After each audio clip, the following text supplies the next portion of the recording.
अब एक सवाल ये है, what is the gravity. Gravity नाम सुना है आज तक? ग्रेविटी क्या होती है? What is gravity? और ग्रेविटेशनल, इसे बोलते हैं ग्रेविटेशनल एक्सेलरेशन भी कहते हैं इसको। ठीक है, मान लीजिए मेरे पास ये मार्कर है, इसकी स्पीड कितनी है फिलहाल? 0। अगर मैं इसको छोड़ दूं हवा में तो 1 सेकंड बाद इसकी वेलोसिटी कितनी हो जाएगी, मालूम है किसी को? बोलो। इसकी वैल्यू क्या? इसके तो ये जो नीचे गिरेगा इसकी ग्रेविटी का, इसका वेलोसिटी जो है 1 सेकंड में कितनी बढ़ती है? वेलोसिटी। उसको बोलते हैं इसका क्या? एक्सेलरेशन। और क्योंकि ग्रेविटी की वजह से है तो बोलते हैं gravitational acceleration.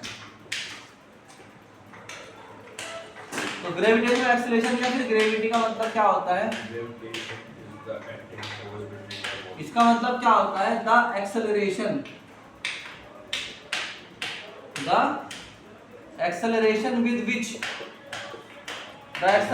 with which an object fall, an object क्या होता है? fall freely।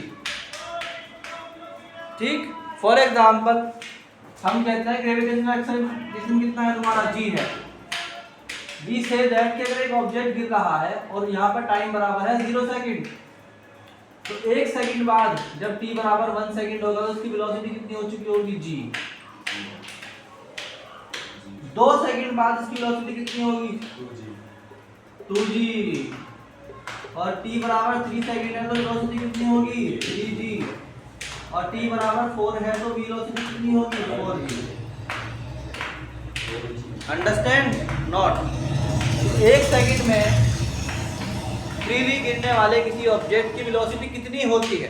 What is the velocity of free falling object? That is called. तो what is the acceleration of the free falling object? That is called gravity या gravitational. एक ही word है दोनों, मतलब एक ही मतलब है इन दोनों का। ग्रेविटेशनल एक्सेलरेशन या ग्रेविटी का मतलब होता है the acceleration with which an object fall from some height freely. 1 second में कितना वेलोसिटी बढ़ जाएगी। ठीक, this is also called gravitational acceleration. तो इसका फॉर्मूला निकालना है। How the formula will be calculated? अभी निकलवा के दिखाऊंगा ना तुमसे वैल्यू सारी। तो इसमें क्या होता है कि इसके लिए हमें फार्मूला का डेराइव करना है। तो उसके लिए हम क्या कहते हैं? हम कहाँ रहते हैं भाई? मुजफ्फरनगर में। मुजफ्फरनगर कहाँ है? अर्थ पे है या मंगल ग्रह पे है? अर्थ पे है ना, तो अर्थ पे ही निकाल लेंगे। कहाँ निकाल लेंगे? अर्थ पे ही निकाल लेंगे। तो मान लीजिए कि अर्थ है, क्या है? अर्थ। इसके ऊपर कोई ऑब्जेक्ट रखा हुआ है स्मॉल m मास। सेंटर से उसकी डिस्टेंस क्या हो गई? Capital R। That is radius of, अरे बोलो भाई क्या अगर होगी यार? Radius of earth. आप तुमने हम कर दिया। और मास ऑफ अर्थ कितना है? Capital M। कैपिटल M कितना है भाई? Capital M। अब तुम्हें निकालना है सरफेस ऑफ अर्थ पर। यहाँ हो तुम, यहाँ हो। इसका पॉइंट का नाम है P। इस पर निकालना है what is the value of, what is the value of gravity here. यहाँ ग्रेविटी की वैल्यू कितनी है? और मैं तुम्हें एक ऐसा फॉर्मूला समझाऊंगा कि तुम अभी बैठे बैठे ग्रेविटी की वैल्यू निकाल सकते हो, ये बैठे बैठे बगैर किसी कैलकुलेशन के। सबको बता दूंगा मैं तुम्हें अभी थोड़ी देर में। ठीक। तो ग्रेविटी जो है उसके लिए क्या कहते हैं हम भाई? Let an object of mass m is kept on surface of earth, the mass of earth is capital M and radius कितनी है उसकी? Capital R। then force on, बोलो भाई, small M due to capital M, क्या formula लगेगा?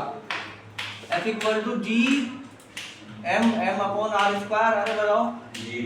Equation number 1 जी। ये कौन सा फॉर्मूला है? न्यूटन का, न्यूटन ग्रेविटेशनल लॉ है नहीं का? जी।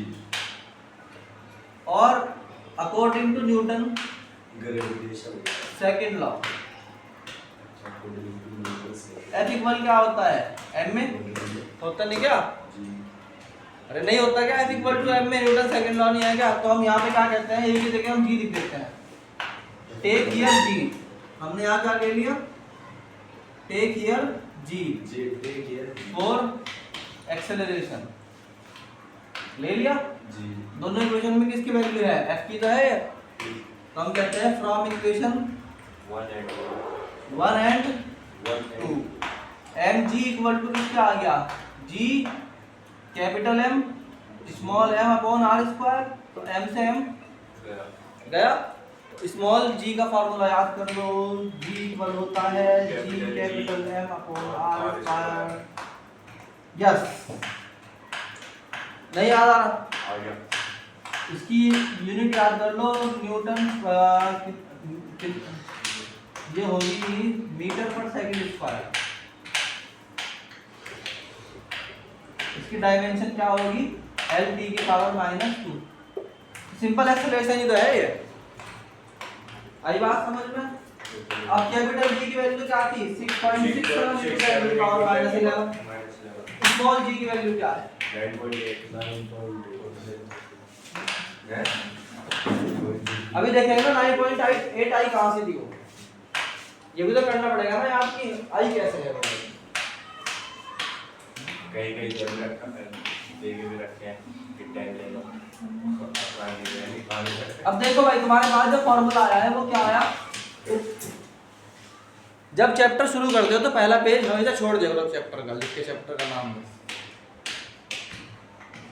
जब रजिस्टर बनाओगे, मान लो चैप्टर है ग्रेविटेशन, तो इसमें पहला पेज छोड़ देना बस, नोट लिखने से पहले एक पेज पूरा लेफ्ट और राइट दोनों छोड़ देना, उसके आगे चलना उसके बाद। ठीक क्यों? अभी एक फॉर्मूला आया तुम्हारे पास, कौन सा? Newton's law of gravitation F equal to G m1 m2 upon r square, वो लिख लो।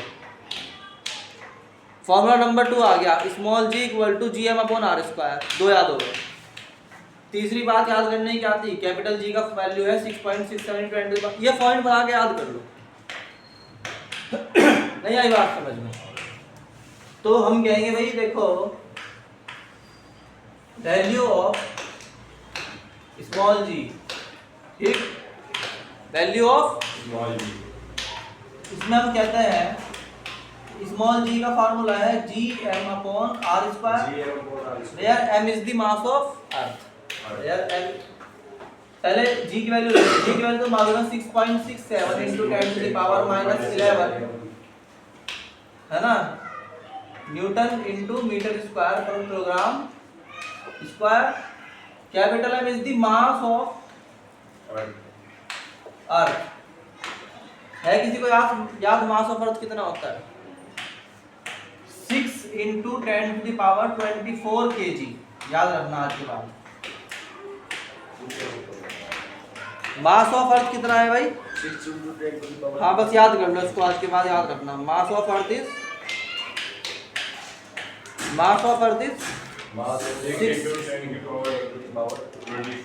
24 kg, ठीक है। And what is the value of radius of earth? Radius of